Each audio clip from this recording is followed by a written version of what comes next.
Em declaração recente, o ministro da Fazenda, Fernando Haddad, sinalizou que o próximo Plano Safra contará com medidas para incentivar a diversificação de culturas em todos os estados do país.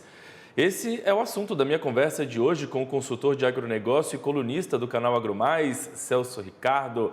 Oi, Celso, bom dia primeiramente, seja bem-vindo aqui mais uma vez ao Agromanhã, tudo bem?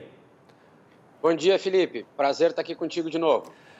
Celso, pelo que deu para perceber, o ministro então quer descentralizar um pouco a produção de algumas culturas. Eu coloco aqui como exemplo arroz lá no Rio Grande do Sul, né? Enfim, de modo geral, essa medida pretendida pelo governo, pelo ministro, pode refletir de uma maneira positiva ou negativa no nosso setor? Qual a sua avaliação? Felipe, eu vejo como uma medida muito preocupante, porque quando nós falamos em plano safra no Brasil, muito pouco se fala que a dependência do plano safra para culturas já estabilizadas em determinadas regiões, ela é extremamente necessária. Nós precisamos entender que nós não estamos falando de um subsídio, nós estamos falando de um aporte financeiro que é extremamente necessário para quem já está organizado, planejado na sua região para produzir determinadas culturas. Isso quer dizer o quê? Nós temos um produtor e uma produção dependente. Caso esse plano safra ele não seja definido de maneira correta, pode comprometer uma produção.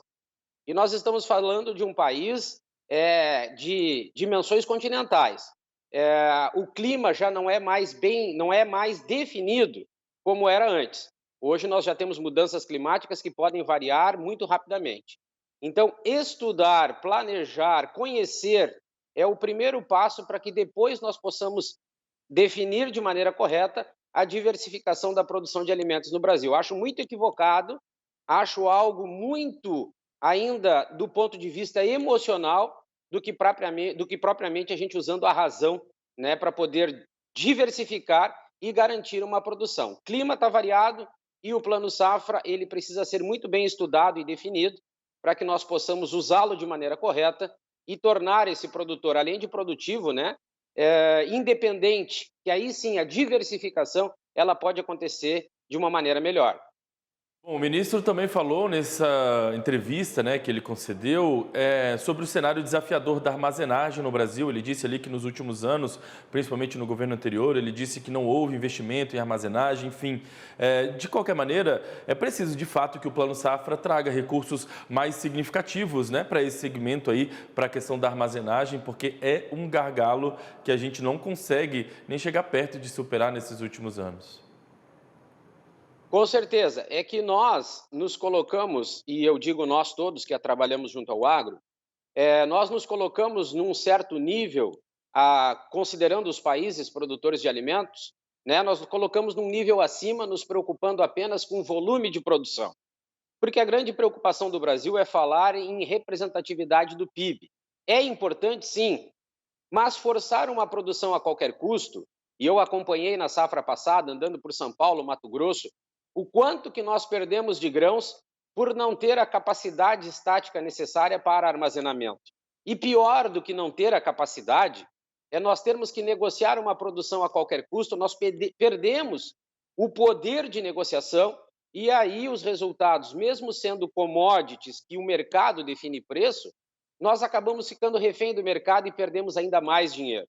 Então, eu acho que o Brasil, de uma maneira geral, só se nós considerarmos 50 anos atrás, 60 anos atrás, que ainda a produção era um pouco menor e nós tínhamos capacidade de estocagem, ainda nós conseguíamos uma melhor negociação, uma melhor estratégia de negócio. De lá para cá, praticamente ninguém investiu em armazéns, em silos e armazéns, para nós poder planejar a produção conforme o que o mercado está buscando. E isso é um ponto que no Brasil nós estamos devendo há muito tempo. Nós falamos em plano safra a cada governo que entra, que sai, como se fosse um troféu. Nós nos preocupamos em produzir, mas dar condições para quem está produzindo no Brasil é muito pouco debatido, é muito pouco falado. E nós precisamos trabalhar, principalmente um país que produz alimentos como nós, trabalhar mercados interno e externo, partindo de um princípio de preço, produto, padrão, volume e mercado, para que nós possamos entender os preços praticados, as margens de lucro que vai deixar para a cadeia de valor como um todo, e, a partir daí, estudar o Plano Safra para poder viabilizar economicamente todas as operações no campo, pequenas, médias e grandes propriedades. Celso, a gente ainda vai ter muita oportunidade para conversar sobre o Plano Safra, porque tem muita coisa para acontecer, ele já está aí em fase de elaboração, mas acho que há muita expectativa de fato relacionada ao que vai vir dentro desse Plano Safra. Todo mundo espera um Plano Safra mais robusto, inclusive quando a gente pensa no seguro rural, por exemplo, quando a gente vê essas tragédias acontecendo aqui, né? Bom, mas eu queria agradecer por enquanto a sua participação com a gente hoje aqui no Agromanhã. A gente volta a conversar na semana que vem sobre um novo assunto. Tenha uma boa semana, Celso. Obrigado, Felipe, um abraço. E como tu disse, Plano Safra é assunto para muitos e muitos dias ainda, para que a gente não cometa nenhum equívoco e comprometa, no caso, a produção brasileira. Um abraço.